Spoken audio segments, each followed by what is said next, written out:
His name was Kevin, a 12-year-old boy living in a quiet American suburb where every house looked almost identical. Clean streets, green lawns, kids riding bicycles outside until sunset. From the outside, his life looked perfect. His parents both worked in banking, long work hours, constant meetings, phone calls, even during dinner. Because of their jobs, old electronics were always scattered around the house. Unused keyboards, old monitors, chargers nobody touched anymore. And inside a storage closet, there was an old laptop his father had stopped using years earlier. Slow, scratched, loud enough to be heard whenever the cooling fan started spinning. To everyone else, it looked like junk, but to Kevin, it looked like access to the entire world. Kevin didn't dream about becoming an athlete, or a celebrity, or even a superhero. He only wanted one thing: freedom. The kind of freedom where you could walk into any store, see something you liked, and buy it without thinking about the price. Everything started one night. His parents were watching a Batman movie after work.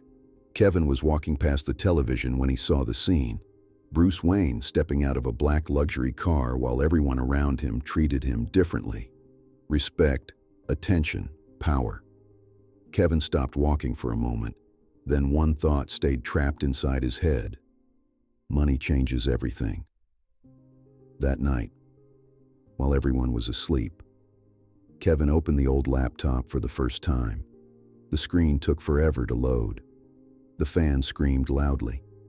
But Kevin sat there for hours searching things nobody expected a 12-year-old to search: how businesses make money, how online payments work, how rich people invest, how online marketplaces operate, and how people flip products for profit. The next morning, while other kids were thinking about games and summer vacation, Kevin started thinking about business. His first idea was simple: his bicycle. Most kids loved their bikes emotionally. Kevin looked at his bicycle and saw something different: an asset, something capable of producing income without telling anyone. He started renting it to kids in the neighborhood. $3 per hour, $10 for the whole day. And because it was summer, the idea worked immediately. Within a few weeks, Kevin made over $100. One night, while browsing the internet using the old laptop, he found a strange summer deal: 3 scooters for kids for only $50. The price was unbelievably low, and Kevin saw the opportunity immediately. But there was a problem. He had no way to buy things online. He was still a child, too young to open a bank account or own a payment card. He sat there thinking for hours. Then he looked at his father's wallet sitting on the table. And in that moment, the dangerous side of his intelligence started to appear. He quietly took the credit card, then used it to buy $50 worth of cryptocurrency. Right after that, he placed $50 cash inside his father's wallet. In Kevin's mind, he wasn't stealing. He was only borrowing the payment method.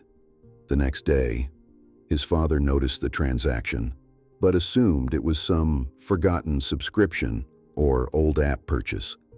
Meanwhile, Kevin had just learned his first real lesson about the internet. A few days later, the scooters arrived. He secretly stored them inside his friend's garage. Now, he owned 1 bicycle, 3 scooters, and kids paying him money every single day.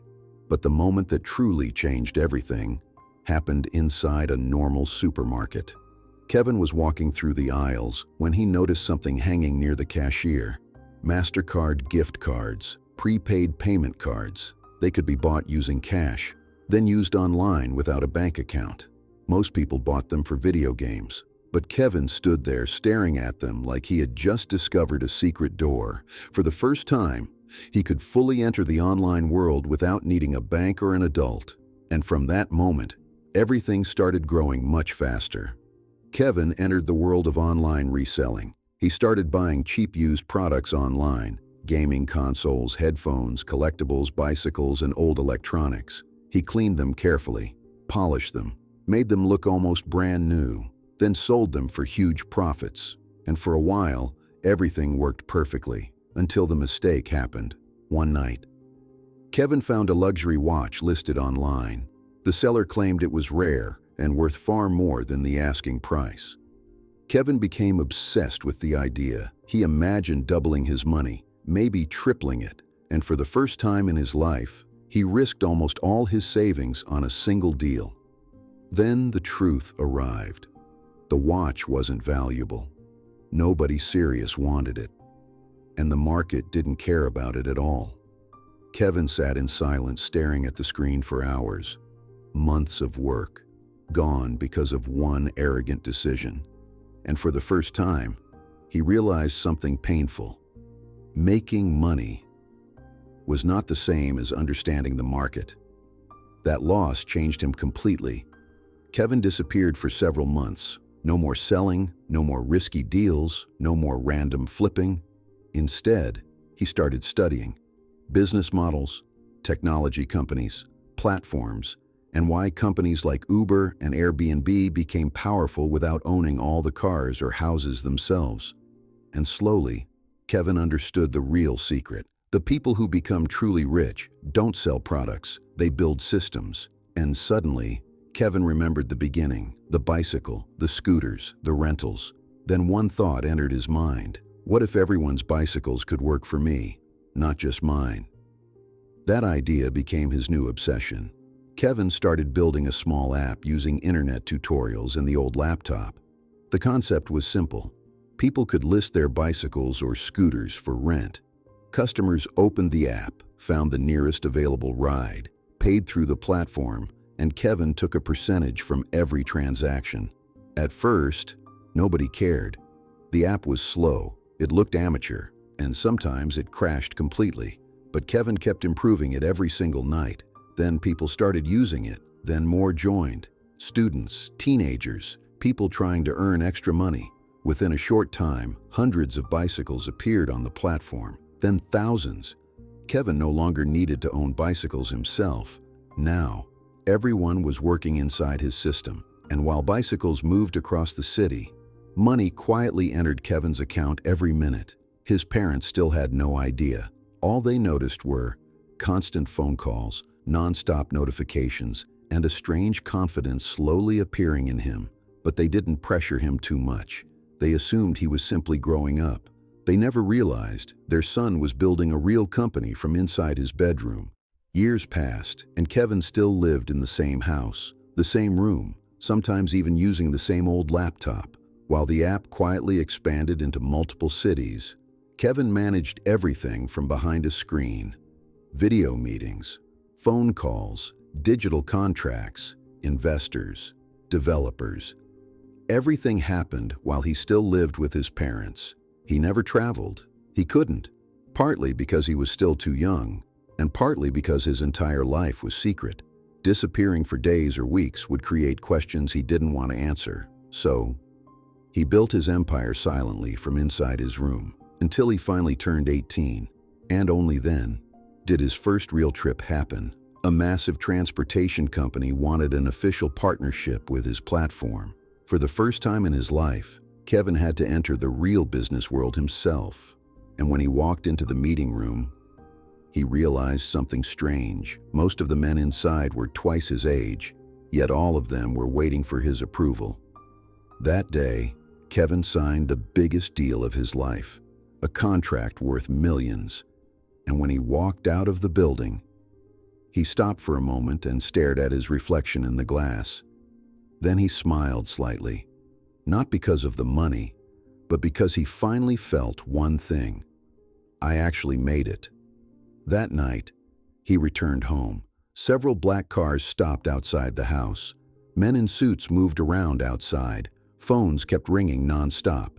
Then Kevin stepped out of the car. Black suit, complete calmness, a completely different level of confidence.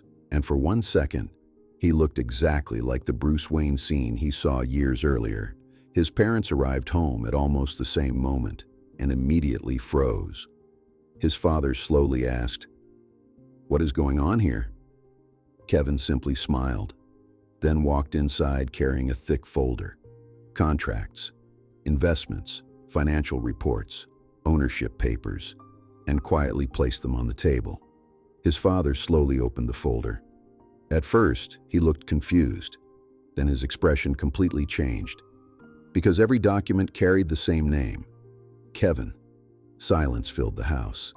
Then his father slowly looked up and asked, "How long has this been happening?" Kevin leaned back slightly, then calmly said, "Do you remember that $50 charge on your card years ago?" His father frowned. "What?" Kevin smiled slightly. "You thought it was some forgotten subscription."